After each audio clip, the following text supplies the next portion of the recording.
Hello students, welcome to SSD Educational Classes and I am your friend Kashish Mehra. Today I am going to teach you about the theories of interest, that is absentees or waiting theory of interest. This theory was expounded in 18th century by the eminent economics जिसका नाम था N.W. Senior और उनके हिसाब से according to him capital is the result of saving. उनका मानना था अगर हम सेव करेंगे तो ही हम यहाँ पे कहीं ना कहीं कैपिटल में इन्वेस्ट कर पाएंगे और अगर हम कैपिटल दे पाएंगे तो हम इंटरेस्ट कमा पाएंगे. तो उनका मानना क्या था कि अगर हमारे पास सेविंग है और सेविंग है तो हम कैपिटल में लगा पाएंगे, हम किसी को दे पाएंगे और इंटरेस्ट भी कमा पाएंगे.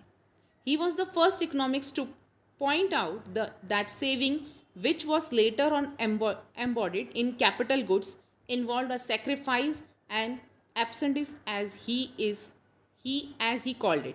तो उन्होंने सेक्रीफाइस कहा, जो हम बचा रहे हैं, हम जो सेव कर रहे हैं, सेव किए हुए पैसे को जो कैपिटल में लगा रहे हैं, तो उन्होंने एक वर्ड दिया एब्सेंटीज और सेक्रीफाइस. पीपल में spend the whole of their income in consumption present goods. बहुत सारे लोग ऐसे करते हैं, टोटल जो कंजप्शन उनके पास रहता है, टोटल जो इनकम उनके पास रहती है वो टोटल कंजप्शन में ही ख़त्म कर देते हैं. But when they start saving, जब वो सेव करना शुरू कर देते हैं तो उनको अपने प्रेजेंट के जो कंजप्शन है वो कम करने पड़ते हैं. इट मीन वो प्रेजेंट में कंजप्शन कम करेंगे तब जाके सेविंग कर पाएंगे. अब कोई भी पर्सन अगर प्रेजेंट में कंजप्शन कम करता है, इट मीन्स वो सेक्रीफाइस कर रहे हैं और उस सेक्रीफाइस करते हुए वो कुछ पार्ट को सेव कर पा रहा है और सेव करने के बाद वो कहीं ना कहीं वो पैसे को लगाता है, कैपिटल की फॉर्म में देता है और वही है उसका interest. Marshall substances the word waiting for abstinences. मतलब यहाँ पर जो वर्ड जो दिया गया है एब्सटेंसेस, उसका मतलब है वेटिंग. मतलब एक पर्सन वेट कर रहा है कि कब उसको पैसे मिलेंगे, कब उसको इसका इंटरेस्ट मिलेगा. सेविंग को not waiting when an individual save a part of his income he does not thereby externally refrain from consumption. मतलब उसने कहीं ना कहीं कुछ ना कुछ कंजप्शन में कमी की है, कुछ सेव करने के लिए उसने कुछ ना कुछ आज का सेक्रीफाइस किया है. He only differ from his consumption for the certain period, that is till the fruit of his saving come in an increasing flow afterward. आज वो सेव करेगा तब जाकर उसको फ्यूचर में कुछ उसका फ्रूट मिलेगा. Meanwhile he must wait, as a rule of people do not like to wait. कोई भी पर्सन वेट नहीं करना चाहता. इट मीन्स यहाँ पर रिवॉर्ड सेविंग के लिए नहीं, रिवॉर्ड उनके वेटिंग के लिए है. नॉट ओनली सेविंग, बस उनका वेटिंग दोनों के लिए उनको रिवॉर्ड मिलना चाहिए. जैसे कि फार्मर अगर क्रॉप ग्रो करता है तो उसको वेट करना पड़ता है कि कब उसमें फ्रूट आएंगे और कब उसको फिर वो हार्वेस्ट कर पाएगा. और इसलिए अगर आपको भी अगर इंटरेस्ट चाहिए तो आपको वेट करना पड़ेगा. Waiting is therefore a necessary condition for production. It is thus a separate factor of production and can not be substituted for another factor. Since waiting is a factor of production, its price will be determined by the marginal analysis, that is the rate of interest tend to be equal the reward necessary to call fourth marginal increment of saving. मतलब यहाँ पे जो हम wait कर रहे हैं उसको हम बोल रहे हैं वेटिंग के पीरियड के लिए, प्लस हमने जो सेविंग किया है, हमने प्रेजेंट कंजप्शन में जो सेक्रीफाइसेस किए हैं उसकी वजह से हमको इंटरेस्ट मिलना चाहिए. कुछ क्रिटिसाइज यहाँ पर भी बताए गए हैं. उन्होंने बताया है पहले क्रिटिसाइज में, this theory take no consideration of productivity of capital.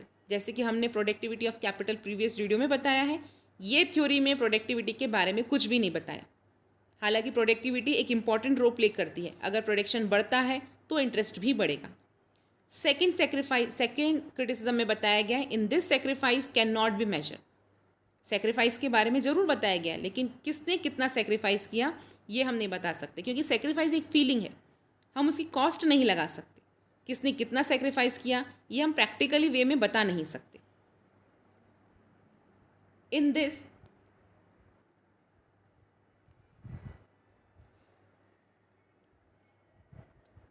This rich hardly experience and any convenience as they have enough money.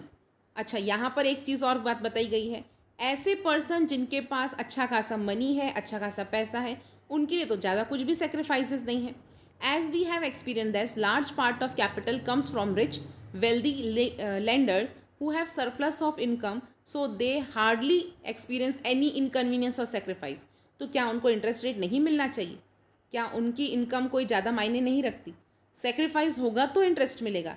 ये सब क्वेश्चंस उस समय अराइज हुए थे। मतलब यहाँ पर कहीं ना कहीं क्रिटिसाइज़ किया गया कि जो रिच वाले पीपल हैं उनके लिए क्या सेक्रीफाइस मायने नहीं रखता। The intensity of feeling of sacrifice is also different from person to person. अब एक पर्सन की जो सेक्रीफाइस हो सकता है ज़्यादा है, एक पर्सन के सेक्रीफाइसेस हो सकते हैं कम है। तो यहाँ पे पर्सन टू पर्सन सेक्रीफाइसेस भी यहाँ पे मायने रखते हैं। तो ये भी एक क्रिटिसाइज़ किया गया कि वेटिंग के लिए हमें बोला गया है, वेटिंग पीरियड के लिए हमें दिया गया है, सेक्रीफाइसेस के लिए हमें इंटरेस्ट दिया गया है, तो क्या इन लोगों ने सेक्रीफाइसेस नहीं किए? वहीं नेक्स्ट और लास्ट टॉपिक में बताया गया this theory had only one sided, जहाँ पे उन्होंने supply side because it emphasises only the supply side and ignore the factors lending demand for saving. Demand के बारे में नहीं बताया, उन्होंने सिर्फ सप्लाई के बारे में बताया कि हम अगर सप्लाई करते हैं, हम अपना सेक्रीफाइस करके सप्लाई कर रहे हैं, लेकिन मार्केट में डिमांड भी तो होनी चाहिए।